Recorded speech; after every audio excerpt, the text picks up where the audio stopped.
बहुत समय पहले की बात है। काशगढ़ नाम के एक गांव में एक दर्जी अपने पत्नी के साथ बड़े ही प्रेम से रहता था। एक दिन जब दर्जी अपने एक दुकान पर काम कर रहा था, तो उसके कानों में एक मधुर संगीत सुनाई दिया। अरे, इतनी मधुर आवाज कहाँ से आ रही है? जरा देखूं तो।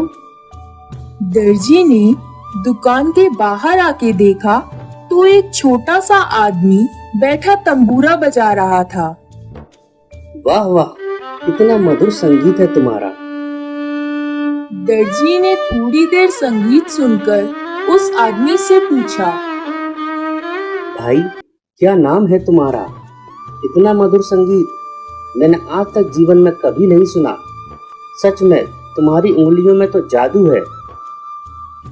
भैया, वैसे मेरा नाम तो बिल्लू है, पर मुझे लोग नन्ना कुबड़ा के नाम से बुलाते हैं। इस तंबूरे से तो मैं अपने 2 वक्त की रोटी का इंतजाम करता हूँ। भैया, तुम्हारा संगीत सुनकर मेरी पत्नी बहुत खुश होगी।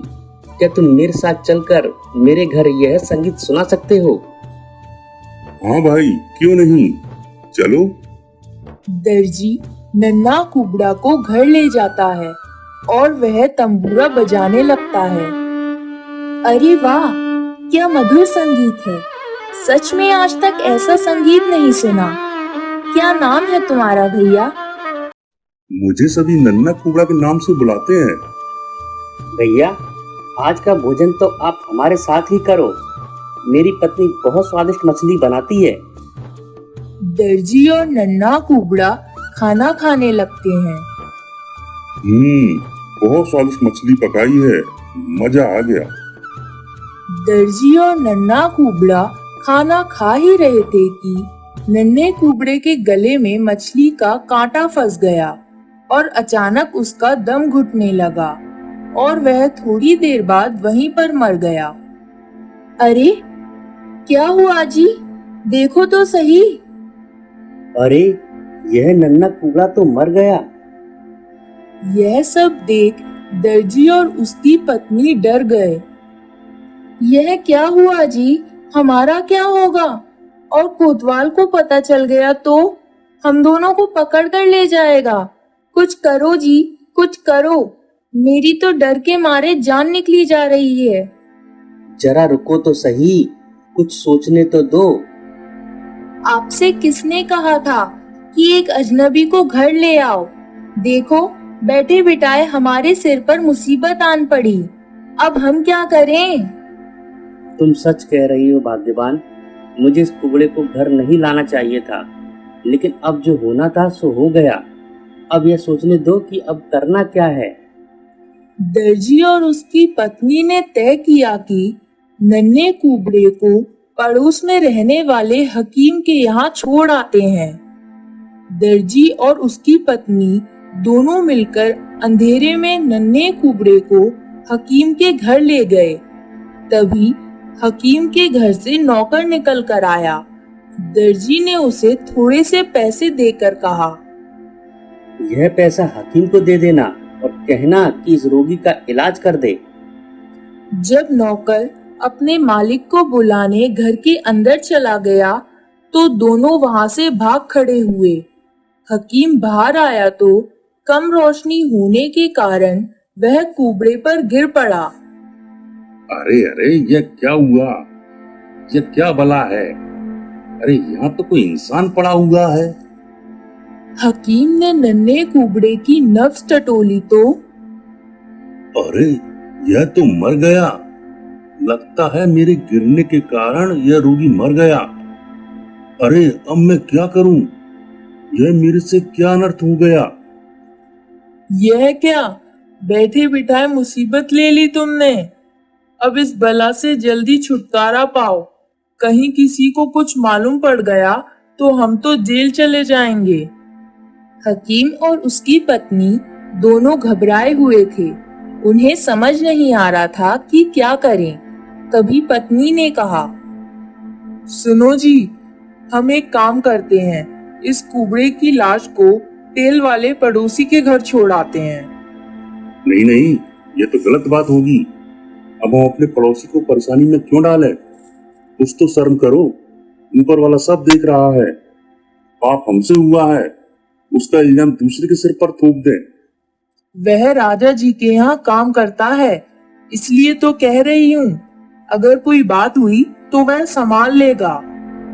हकीम और उसकी पत्नी ने उस नन्हे कुबड़े को ले जाकर तेल वाले के गोदाम के पास खड़ा कर दिया और वहां से चले गए। तेल वाले ने रात में किसी आदमी को गोदाम के पास देखा तो उसने सोचा कि गोदाम में कोई चोर सेंध लगा रहा है। अच्छा, तो तू है वह चोर, अभी मजा चखाता हूँ। रात के अंधेरे में तेल वाले ने अपने मूसल से नन्हे कुबड़े पर वार कर दिया और कुबड़ा लड़खड़ाकर गिर पड़ा। सुबह जब तेल वाले ने नन्हे कुबड़े को देखा तो अरे, मैंने तो इस चोर को जान से मार डाला। हाय, अब क्या करूं? यह चोर तो मेरे लिए मुसीबत बन गया। थोड़ी देर सोचने के बाद अब इस लाश को ठिकाने लगाना होगा, वरना झंझट में फंस जाऊंगा। मैं तो राजा के यहाँ आता जाता हूँ, इस बात की खबर फैलते ही मेरी बहुत बदनामी होगी। लोग कहेंगे कि तेल वाले ने अपने ही घर में किसी की जान ले ली। कितने शर्म की बात है। मैंने गुस्से में आकर गलत काम कर तो दिया, लेकिन अब इस लाश को छिपाए बिना बात नहीं बनेगी। आखिरकार तेल वाले ने कुबड़े को उठाया और बाजार में ले जाकर एक दुकान के आगे खड़ा कर दिया और वहां से चुपके से निकल लिया।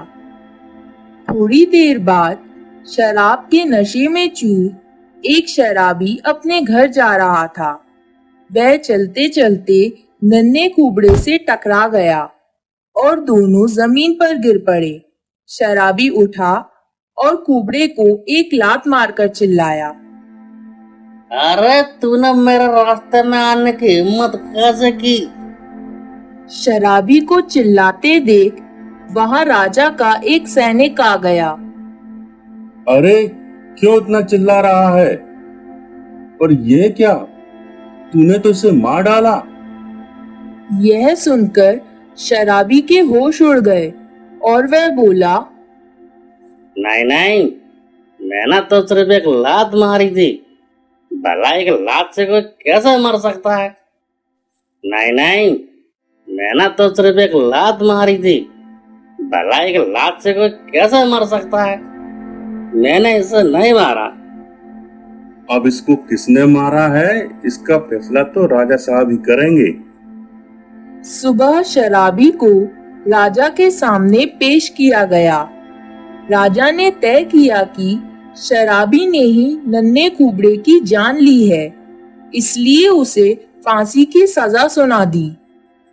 अगले दिन बाजार में यह खबर फैल गई कि एक शराबी ने एक नन्हे कुबड़े को मार दिया और शराबी को सरेआम फांसी पर लटकाने की तैयारी होने लगी। अब उस शराबी का नशा उतर चुका था। मैंने इस कुबड़े की जान नहीं ली। किसी के साथ टक्कर होने से उसकी जान कैसे जा सकती है? मैंने किसी की जान नहीं ली। सैनिक ने शराबी के खिलाफ गवाही दी थी और अब उसकी सजा तय हो चुकी थी। जब तेल वाले को यह बात मालूम पड़ी तो वह दौड़ता हुआ आया और बोला, ठहरो, यह आदमी बेकसूर है। इसने किसी को नहीं मारा। यह खून मैंने किया है।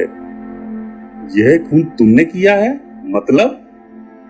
तेल वाले ने सबको बताया कि वह किस तरह लाश को बाजार में छोड़ गया था।